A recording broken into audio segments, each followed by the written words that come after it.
اب زیادہ ٹائم نہیں ہے کسی کے پاس. ہم جو ارمان سجا رہے ہیں، بڑے بڑے منصوبے کر رہے ہیں جی، پلاننگ دور دور کی لمبی لمبی. پیارے نبی صلی اللہ علیہ وسلم نے ایک مرتبہ ایک شکل بنائی مربع نما. ایک شکل آپ نے اس طرح بنائی، ٹھیک ہے، یہ ایک شکل بنی.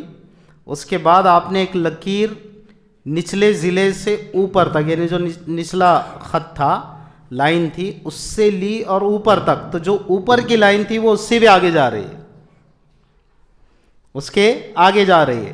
پھر نیچے جو اندر 4 لائن تھی اس میں چھوٹی چھوٹی اندر بنا دی. پھر آپ نے ارشاد فرمایا کہ دیکھو یہ جو 4 ضلع ہیں، 4 خطوط ہیں، یہ جو مربع شکل ہے یہ انسان کی زندگی ہے. اور اندر جو چھوٹی چھوٹی لائنیں ہیں یہ حوادث ہے، بیماریاں ہیں، آزمائشیں ہیں، پریشانیاں ہیں، جو جس کے سوا کسی کو چارہ کار نہیں ہے، سب کی زندگی میں رہتے ہیں، ٹھیک ہے.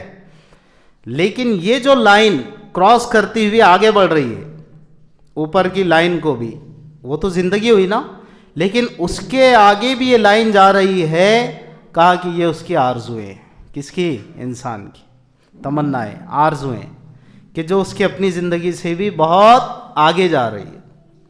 آج دیکھو انسان اسی کی فکر میں لگا ہوا ہے. موت کو کتنے لوگ یاد کر رہے ہیں مجھے بتاؤ تو صحیح. جبکہ تمناؤں کے کمی کے لیے، آرزوؤں کی کمی کے لیے، جی حرص و ہوس کو لگام دینے کے لیے، لگام کیا؟ اس کے خاتمے کے لیے. اور زندگی کی لذات جس میں آدمی گمراہ ہو کر رہ جاتا ہے، اپنے رب کو بھول جاتا ہے، دین کو بھول جاتا ہے، شریعت کو بھول جاتا ہے، کیا سچ کیا جھوٹ، کیا صحیح کیا غلط، کیا حلال کیا حرام، کیا جائز کیا ناجائز، ان تمام قیودات اور پابندیوں سے اپنے آپ کو آزاد سمجھنے لگتا ہے.